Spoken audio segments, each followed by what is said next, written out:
Ito na po ang ating luto na poki-poki. Mga kakosa, ito po. Meron po tayong talong ngayon. Ayan mga kakosa. Inihaw na talong. Ngayon ay binabalatan na po mga kakosa. Tapos meron na tayong pangrekado. Ito. Wala pa yung sibuyas. Hinihintay pa. Nagbiyahe pa. Pati bagoong. At itlog mga kakosa. Ayan mga kakosa oh. Ngayon, ang ulam natin, ito ay napakasarap na ulam mga kakosa. Ito ay lutong Ilocano. Lutong Ilocano po mga kakosa. Ang tawag po sa luto na ito ay poki-poki. Ayan ha. Ops. Walang tatawa. Ops. Walang green-minded. Sa amin, yan po ang tawag niyan. Pangalan pa lang mga kakosa, masarap na. Kakosa. Pangalan pa lang. Papaano pa kaya kung kakainin na natin? Mas masarap po 'yan pag kakainin na natin mga kakosa. Bawal ang green-minded. Mga kakosa, ang pangalan po ng lulutuin natin ngayon ay poki-poki. Bawal green-minded. Tara, lutuin natin pagkatapos mabalatan mga kakosa. Mga kakosa, ito na po. Ginisa ko na po ang kamatis, sibuyas at bawang. Ayan. Hintayin muna natin malamog. Ayan mga kakosa. Hintayin natin maluto yung madurog yung kamatis. Ayan mga kakosa. Ilagay na rin po natin ang bagoong pero konti lang. Yan, tama na yan. Yan ang pinakaasin natin mga kakosa, bagoong. Yung iba, ilalagay nila kapag nalagay na yung talong. Ako dito muna. Gusto ko mag-isa siya muna. Yan. Kapit na maluto ang ating madurog ang kamatis. Yan po yung gusto ko, nadudurog yung kamatis mga kakosa. Ito pong luto natin ngayon ay pangalan pa lang masarap na. Lalo na kaya kung kinain pa. Ayan mga kakosa. Pwede na natin ilagay ang talong. Eto na mga kakosa, talong nilagay ko na. Ayan. Wala nang asin-asin. Wala ring betsin-betsin. Ayan mga kakosa. Mukhang hindi maganda. Kulang sa mantika mga kakosa. Pero okay na yan mga kakosa. Hintayin lang natin na halo ng halo mga kakosa. Sana may sili para masarap. Kahit lang, kukuha lang ako sili mga kakosa. Halo-halo muna mga kakosa. Kukuha akong sili nga ba. Pero iwain muna natin ng maliliit. Ito na mga kakosa.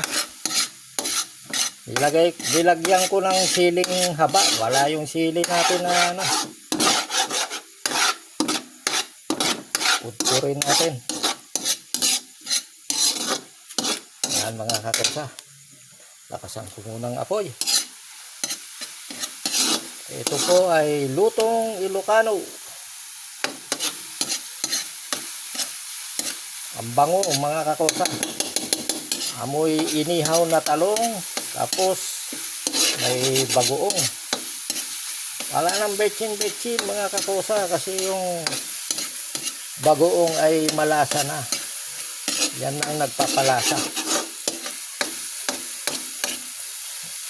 Ganyan muna natin mga kakosa.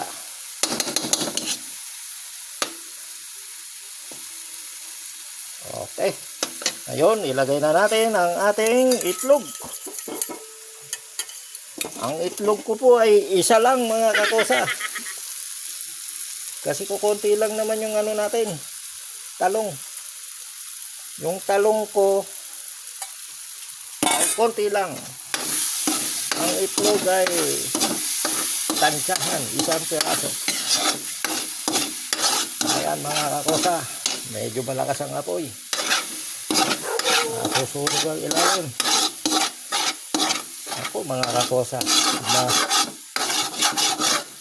dahil alam nyo na kung paano magluto ng ganito. Ganito ang gawin nyo sa talong nyo mga kakosa. Ganito ang gawin nyo sa talong. Hindi yung puro torta. Hindi yung puro prito lang na talong. Ito, masarap to mga kakosa. Sigurado, mapapawaw kayo sa sarap. Pangalan pa lang mga kakosa, masarap na. Paano pa kaya kung kakainin na? Yan ang lutong Ilocano. Tagal maluto. Taktak natin para sinisigurado ko pong maluto yung itlog para hindi malansa. Ayan na mga kakosa. Ito na po. Hahanguin na natin.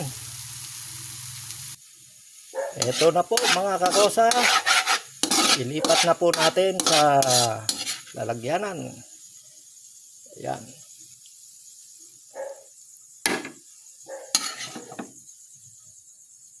Ang bango ng siling haba.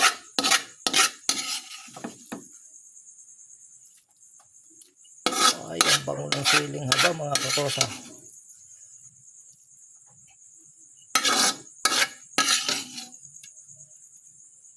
Mahirap yung nag-iisa lang.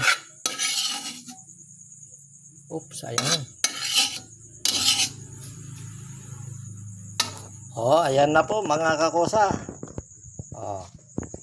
Ito na po ang ating luto na poki-poki. Ayan. Pangalan pa lang, masarap na. Bawal ang green-minded.